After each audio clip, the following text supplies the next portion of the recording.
नमस्कार, राज की बात में आपका स्वागत है। आजकल अरविंद केजरीवाल चौतरफा गिरा हुआ दिखाई पड़ रहा है। एक तरफ से नहीं बल्कि हर तरफ से अरविंद केजरीवाल के ऊपर मुसीबतों का पहाड़ टूटता नजर आ रहा है। आम आदमी पार्टी में एक के बाद एक इस्तीफा हो रहा है।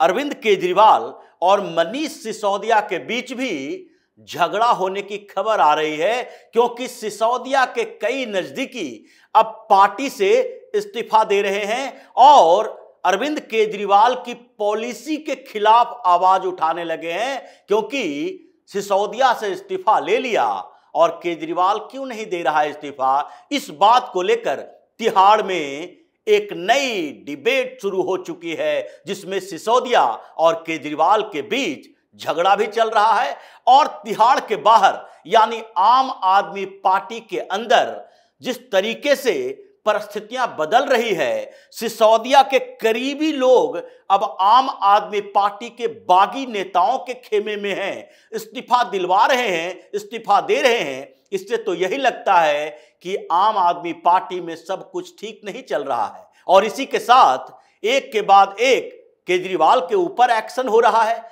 केजरीवाल के पर्सनल सेक्रेटरी विभव कुमार को बर्खास्त कर दिया गया है, क्योंकि इलीगल तरीके से उसकी नियुक्ति हुई थी। और साथ ही एक दिन पहले ही एक आम आदमी पार्टी की सरकार के मंत्री राजकुमार आनंद इस्तीफा देते हैं, पार्टी छोड़ देते हैं और उनके बगल में बैठा हुआ व्यक्ति सिसोदिया का करीबी निकलता है, जो कि प्रेस कॉन्फ्रेंस में शामिल था। यानी कि राजकुमार आनंद के इस्तीफे में उनकी बड़ी भूमिका मानी जाती थी और इस बात को लेकर पार्टी के अंदर कई गुट सामने आ रहे हैं। यही नहीं, अभी जो आम आदमी पार्टी के 10 राज्यसभा सांसद है, उसमें से 7 सांसद गायब हो चुके हैं, उनका कोई अता पता नहीं है। और जब मीडिया वाले उनसे बात करने की कोशिश करते हैं तो कुछ लोगों का रिस्पांस नहीं आता, कुछ लोग बहानेबाजी कर रहे हैं और कुछ का तो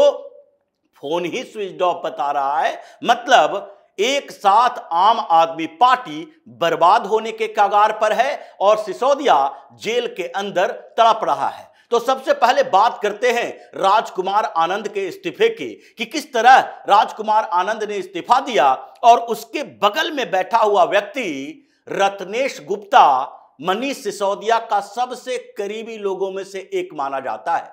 रत्नेश गुप्ता वही व्यक्ति है जिसे शैडो कैंडिडेट के तौर पर मनीष सिसोदिया ने 2015 के विधानसभा चुनाव में पटपड़गंज से उम्मीदवार बनाया था। और उसके बाद से सिसोदिया के बेहद करीबी लोगों में से रत्नेश गुप्ता का भी नाम सामने आता है। और वही रत्नेश गुप्ता राजकुमार आनंद के इस्तीफे के लिए प्रवोक करने वाला व्यक्ति बताया जा रहा है कि अब जो राजकुमार आनंद ने कई भ्रष्टाचार के आरोप लगाए, केजरीवाल की नीतियों पर सवाल उठाए और इस्तीफे की बात कही, कहा कि मोरल ग्राउंड पर अब आम आदमी पार्टी को सरकार चलाना नहीं चाहिए, कोई नैतिक अधिकार नहीं है सरकार चलाने की। सीधा निशाना अरविंद केजरीवाल के इस्तीफे की तरफ था, क्योंकि रत्नेश गुप्ता जो सिसोदिया का सबसे करीबी लोगों में से एक था, उसने एक नए तरीके अपनाए कि अब तक मनीष सिसोदिया जब जेल गए थे तो तत्काल ही उनसे इस्तीफा ले लिया गया था और उनसे कहा गया था कि इनके पास कई पोर्टफोलियो हैं, इसलिए उसे खाली नहीं रखा जा सकता। हालांकि मनीष सिसोदिया के साथ सत्येंद्र जैन का भी इस्तीफा उसी समय लिया गया था और सौरभ भारद्वाज, अतिशी मरलेना को मंत्री बनाया गया। लेकिन जब अरविंद केजरीवाल जेल के अंदर है तो वही तर्क क्यों नहीं चल रहे हैं आम आदमी पार्टी में कि जब तक कन्विक्ट नहीं होता है, संविधान में कोई ऐसा आधार नहीं है कि किसी मंत्री को, मुख्यमंत्री को इस्तीफा देना चाहिए। इसके लिए 2 साल की सजा की जरूरत पड़ती है, कम से कम 2 साल की सजा होती है। उसके बाद चुनाव लड़ने पर प्रतिबंध लगा दिया जाता है 6 साल तक अगले, और फिर उसे किसी भी राजनीतिक पद पर, यानी कि वो सांसद विधायक नहीं रह सकता, राजनीतिक तौर पर वो एक्टिव भी नहीं रख सकता।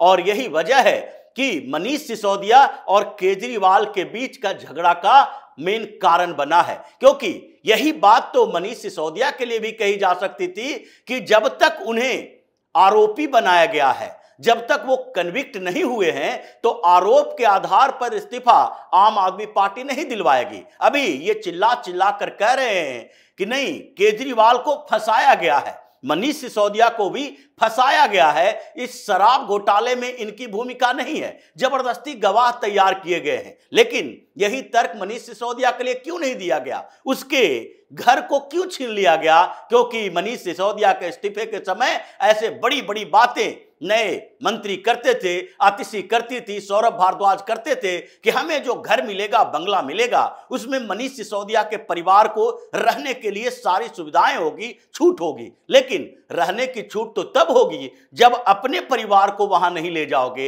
एक ही जगह पर दो परिवार रहना बड़ा मुश्किल होता है, और इसलिए ये जो स्वांग रचा गया था अरविंद केजरीवाल के माध्यम से, उस पर अब मनीष सिसोदिया धीरे धीरे आम आदमी पार्टी के भीतर अपने नजदीकी लोगों को एक्टिव कर रहे हैं और ये दबाव बनवा रहे हैं कि देखो, अरविंद केजरीवाल का दोहरा चरित्र सामने आ रहा है। अपने दो मंत्रियों को इसी आरोप के आधार पर इस्तीफा देने को मजबूर किया। यही नहीं, इससे पहले जितने भी मामले आए हैं, राजेंद्र पाल गौतम का इस्तीफा क्यों दिलवाया गया था? वो तो सिर्फ आरोप ही था कि उसने बौद्ध धर्म की एक सभा के दौरान हिंदू देवी देवताओं का अपमान किया। वो भी कन्विक्ट नहीं हुआ था, वो भी एक आरोप लगा था और उसमें सजा नहीं हुई थी, फिर भी आपने मंत्री पद से इस्तीफा दिलवा दिया। यहां तक कि इससे पहले सोमनाथ भारती के मामले में भी यही हुआ था, कानून मंत्री वही था, लेकिन उसके ऊपर उसकी पत्नी ने आरोप लगाया। फिर कुछ महिलाओं ने, यानी कि अफ्रीकन महिलाओं ने आरोप लगाया था कि ये हमारे घर पर आकर सीधे रेड करने लगे। रेड करने का अधिकार इन लोगों को नहीं है, विधायक हो, सांसद हो, मंत्री हो, रेड करने का अधिकार तो पुलिस के पास है। ये हम लोगों से बदतमीजी किए। लेकिन इसके बाद सोमनाथ भारती के ऊपर भी गाज गिरी थी। जब उसकी पत्नी ने आरोप लगाया, उसे भी इस्तीफा देना पड़ा था। सोमनाथ भारती कानून मंत्री ज्यादा दिनों तक नहीं रहा था। अब जबकि अलग अलग जगहों पर आरोप के आधार पर आपने सबका इस्तीफा दिलवाया, तो आपके ऊपर भी गंभीर आरोप लगे हैं। और सिर्फ आरोप नहीं लगे हैं, बल्कि हाई कोर्ट ने साबित कर दिया है अपने फैसले में कि अरविंद केजरीवाल मास्टरमाइंड है, कॉन्स्पिरेसी किया है। उसके खिलाफ कई ऐसे सबूत हैं, यहां तक कि कविता के सीए के फोन से, बुच्ची बाबू के फोन से जो व्हाट्सएप मैसेज रिट्रीव हुआ है, उसमें ये पूरी पॉलिसी जो एक्साइज वाली बनाई गई थी, उसके सारे ड्राफ्ट पहले से हैं, जबकि वो लागू ही नहीं हुई थी। इसके अलावा राघव मंगूटा का, उसके बाद शरद चंद्र रेड्डी का और कई दूसरे बयान, गवाह, सरकारी गवाह बने हुए लोगों का बयान, यह साबित करता है कि अरविंद केजरीवाल इसके मास्टरमाइंड है। और यही बात है जिसके कारण आम आदमी पार्टी में अब गुटबाजी और तेज हो गई है, जब सिसोदिया और केजरीवाल आमने सामने आ गए हैं। पहले के कुछ नेता जिनके ऊपर आरोप के आधार पर कार्रवाई की गई थी, वो भी अब सामने धीरे धीरे आ रहे हैं। और यही वजह है कि एक तरफ देखा जाए तो 7 राज्यसभा सांसद अभी पटल से गायब हैं, वो दिखाई नहीं पड़ रहे हैं। अभी जितने प्रोटेस्ट हुए, हंगामा हुए हैं, उसमें 3 सांसद राज्यसभा के आम आदमी पार्टी के दिखाई पड़े। उसमें से एक संजय सिंह जब जेल से बाहर आया, तो दूसरा संदीप पाठक जो कि अरविंद केजरीवाल के रहमो करम पर सांसद बना है। उसकी अपनी भूमिका इतनी है कि केजरीवाल के लिए पहले वो स्ट्रेटजी बनाया करता था और उसके लिए पैसे भी लिया करता था। तीसरा जो एक और नेता हैं जो आम आदमी पार्टी के एनडी गुप्ता हैं। लेकिन इन 3 सांसदों के अलावा 7 और सांसद हैं जो पंजाब के सांसद हैं और दिल्ली के भी एक सांसद है। लेकिन ये लोग न प्रोटेस्ट में सामने आ रहे हैं, सिर्फ सोशल मीडिया पर थोड़ी बहुत एक्टिविटी कर रहे हैं, 1-2 पोस्ट दे दिए। उसमें से एक सांसद जिसको सेलिब्रिटी होने के आधार पर अरविंद केजरीवाल ने चुना था कि चुनाव के समय उसका उपयोग करेंगे, ऐसे मौके पर जबकि प्रदर्शन करना हो, हंगामा करना हो, उपयोग करेंगे, वो है हरभजन सिंह। हरभजन सिंह एक बड़े क्रिकेटर हैं और आम आदमी पार्टी की तरफ से राज्यसभा सांसद इसलिए बनाए गए क्योंकि केजरीवाल को लगा कि पंजाब नहीं बल्कि हर जगह पर हरभजन सिंह का उपयोग किया जा सकता है। लेकिन रामलीला मैदान में जब केजरीवाल के लिए रैली हुई, हरभजन सिंह नहीं थे, वो गायब थे और इसके पीछे कोई बड़ी वजह नहीं बताई, बल्कि हरभजन सिंह इग्नोर कर रहे हैं आम आदमी पार्टी को। इसके अलावा जो पंजाब के ही और राज्यसभा सांसद हैं, बिक्रमजीत सिंह हो या अशोक मित्तल, जो कि लवली प्रोफेशनल यूनिवर्सिटी के फाउंडर हैं, वो करोड़ों रुपया फंड आम आदमी पार्टी को देते हैं और इसलिए राज्यसभा बनाया गया था सांसद में, लेकिन फिर भी वो गायब नजर आ रहे हैं। बलबीर सिंह राज्यसभा सांसद हैं पंजाब से ही, वो भी कहीं दिखाई नहीं पड़ रहे हैं। प्रतिक्रिया के तौर पर इतना ही कहते हैं थोड़े बहुत बातें कि आम आदमी पार्टी की तरफ से हमारा उपयोग नहीं किया जा रहा है, पार्टी से कोई निर्देश नहीं मिले हैं। क्या पार्टी से इस बात के निर्देश नहीं मिले कि आप उपवास करो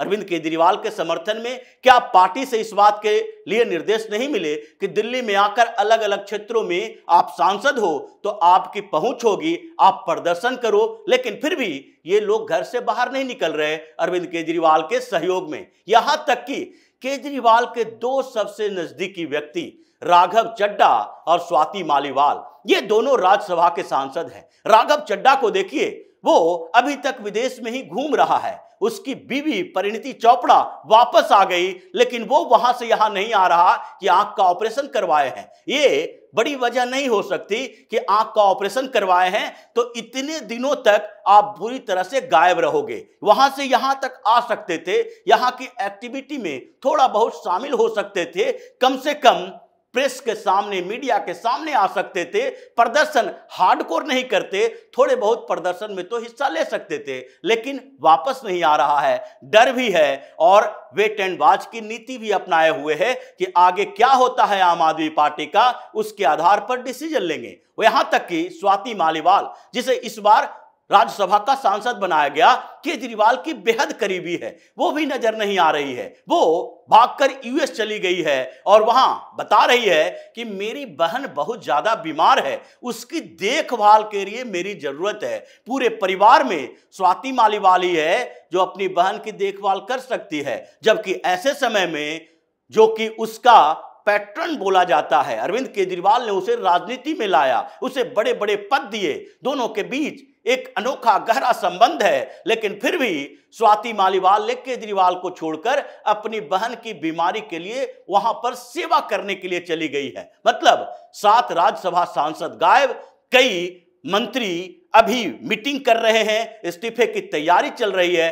आम आदमी पार्टी के कई नेता विधायक अभी गायब नजर आ रहे हैं, अलग अलग गुट बने हुए हैं और केजरीवाल पर सुप्रीम कोर्ट, हाई कोर्ट सब ऐसे मेहरबान है कि वो तिहाड़ से निकलने वाला नहीं है। मनीष सिसोदिया भी अपनी गुटबाजी में लग गया है कि अब आगे अगर अरविंद केजरीवाल नहीं होगा और अगर सुनीता केजरीवाल को सारी जिम्मेदारी दे दी जाएगी तो हमारी औकात पहले वाली नहीं रहेगी। उससे पहले सतर्क हो जाओ, सावधान हो जाओ और अपने विधायकों, अपने करीबी लोगों को एक्टिव करो ताकि आगे की रणनीति पर काम करना होगा। मतलब एक साथ इतने बड़ी आफतें अरविंद केजरीवाल के ऊपर आ रही है कि लगता नहीं है केजरीवाल न बाहर आएगा और आम आदमी पार्टी पूरी तरीके से बिखर जाएगी। दिल्ली में एलजी एक के बाद एक एक्शन ले रहे हैं, केजरीवाल की सरकार को बर्खास्त करने के संवैधानिक तरीके ढूंढे जा रहे हैं। मतलब एक साथ अरविंद केजरीवाल का